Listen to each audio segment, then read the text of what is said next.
Hey everybody, Dan here with Pain For You. Sorry, there's a bug in front of the lens. Today's topic is going to be, you don't have to be who you were told you were. That's a little bit of a mouthful, but let me do a little bit of the breathing first. We'll get into the topic. So sorry about it. I got a leaf blower going next door. It's that time of year. So let's take a couple of breaths. Please forgive the leaf blower. Breathe in the serenity despite the noise. Exhale the frustration.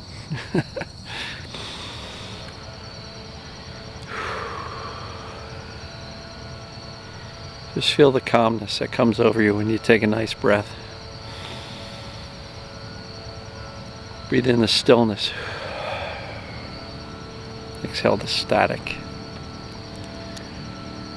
Alright, so you don't have to be who you were told that you were. Alright? Many people, when growing up, have been told, you're an anxious kid. You're very anxious. You're easily upset. You're a picky eater. You cry too easily, or you're an angry kid, or you're stupid, or you're whatever, right? You're not good at sports. You are good at sports. You're not musical. You are musical. Like, you name it. We've been told all sorts of things from our parents, from our siblings, from our extended families, from our teachers to the kids at school. And it's very easy for us to adopt that persona, right? I was just talking to somebody who says, and their comment was, I've always been an anxious person since I was little. I worked with somebody years ago who was basically a picky eater as a kid. And because of well-meaning parents who wanted to kind of extend his palate, he kept on calling him a picky eater, picky eater, picky eater. And throughout his lifetime, by the time he was 15, 16, he had an eating disorder because he only liked certain foods. And this poor kid was led to believe that he had this major problem and an eating disorder, and he went through years of therapy, went through a whole bunch of different types of processes and treatments to try to overcome this massive eating disorder because he was a picky eater. I mean, I know 70-year-olds who only eat 5 things. Okay, if it's reasonably nutrient full, then okay, right? But this poor kid believed he had this massive problem because he was told it so much. And we believe the things we were told and that we think and say most often. So if you've been told you're an anxious kid and you're now 50 years old and you're still walking around full of a bundle of anxiety, is it possible that you are the way you are because you were told that? And that's not who you naturally are. You just believe you're highly anxious, so everything looks, like it should trigger anxiety. Everything looks dangerous. You're taught that you're highly susceptible to any type of danger, and you always are anxious and worrisome.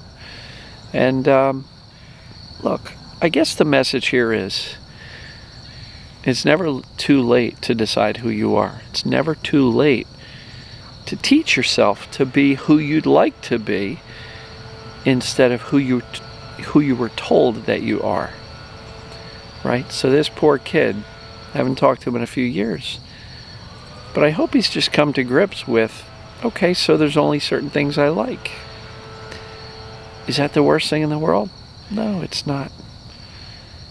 And so instead of walking around with this label of eating disorder, okay, so there's only certain foods he likes.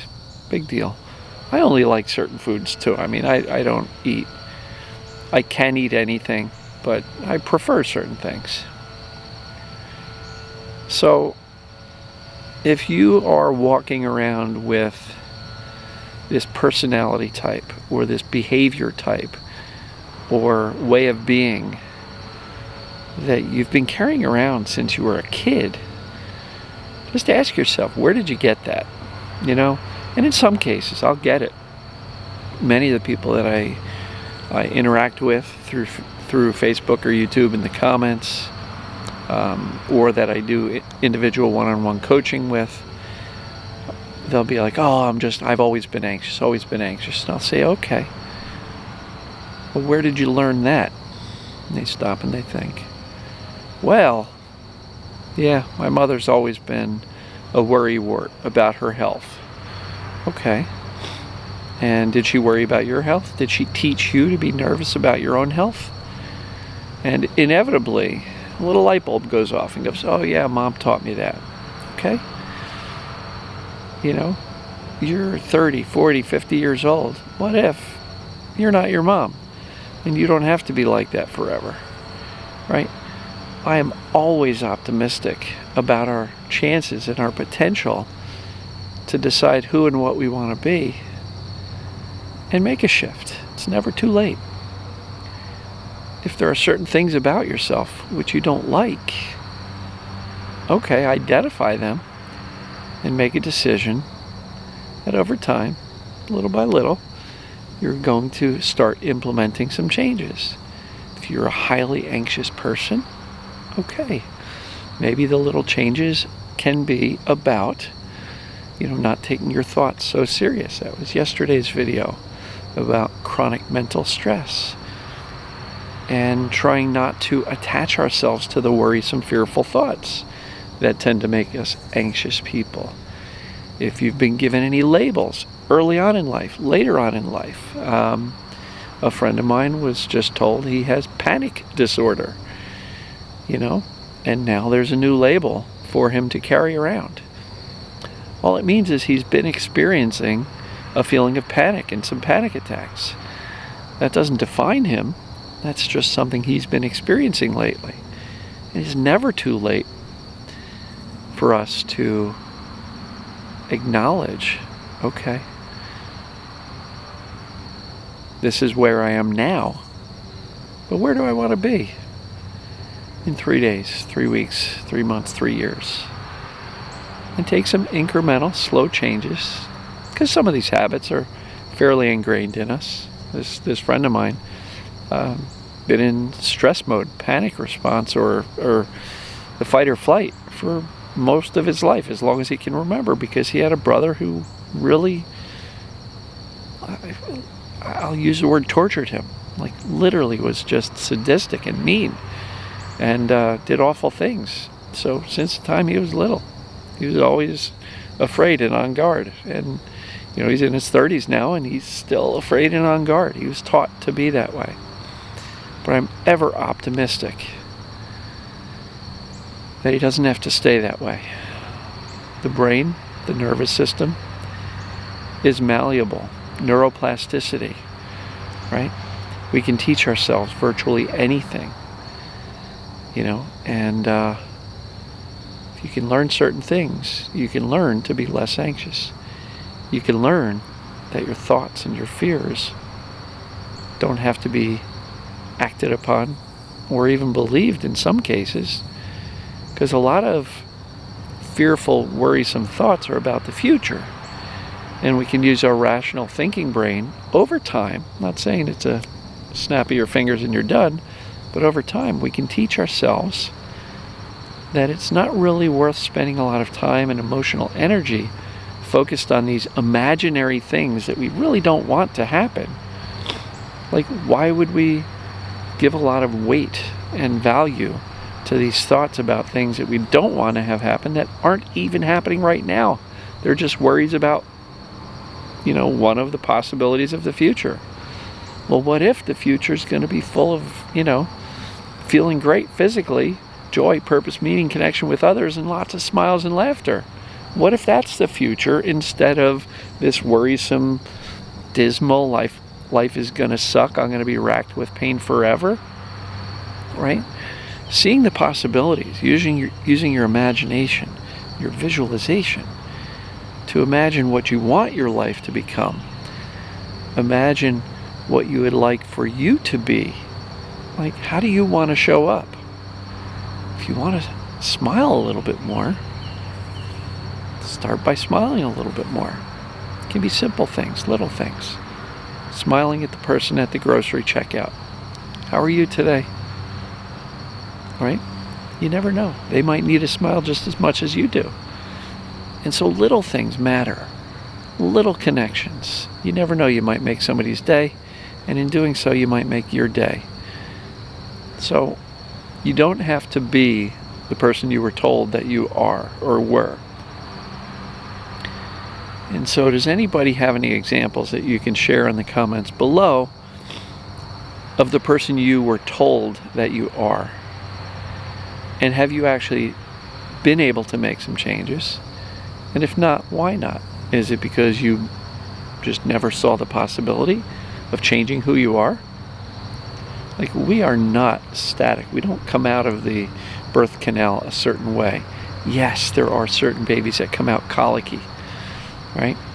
And, you know, my sister's one. She's always kind of been anxious, but you know what?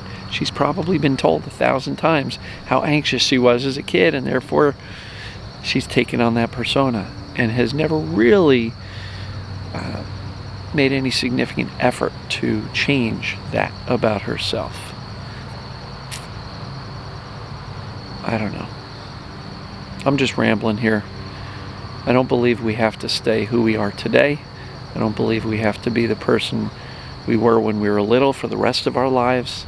I believe that we have a free will and a choice and an ability to mold ourselves into being the person that we would like to be. How do you want to show up in this world? What does that look like? Start to imagine that.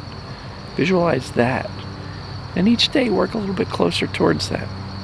You want to smile more? Smile more. Literally. You know? And sometimes it feels fake. Want to smile more? Go stand in front of a mirror and smile. And you can see the frown through the fake smile. But if you do it long enough, the physiological changes in our face actually start to influence the emotional hormones and the chemistry in our brains. And if you smile more, I bet you're smiling right now. If you smile more, you feel better. So if you're constantly frowning, my life sucks, man. All right? It's because you're probably, it's a two-way street, right? Thinking can cause the feelings, absolutely. And if we are thinking depressed, fearful, scary thoughts, we're going to be down. But we can use our physiology to change our biology and psychology, right? So, like I said, stand in front of the mirror and smile. It works. If you want to be a person who's happier, start by smiling. Joseph McClendon III is a speaker I saw on stage a long time ago. Somebody said, "Why do you smile so much?" His answer was, "Because I smile so much." It's a choice, you know? Turn that frown upside down, right? I know, I'm being silly right now, but you get the point. You don't have to stay the person who you were told that you were when you were little. How you were as a kid, how you've been for the past 10, 20, 30, 40 years does not have to be who you are forever. And if life was good up until chronic pain or chronic symptoms, and now all of a sudden you're a much different person and you're much more miserable, both emotionally and physically, visualize how you used to be. Visualize feeling good in your body. Visualize trusting your body. What does that look like? What does that feel like? Smile more, right? So you don't have to stay who you thought that you were.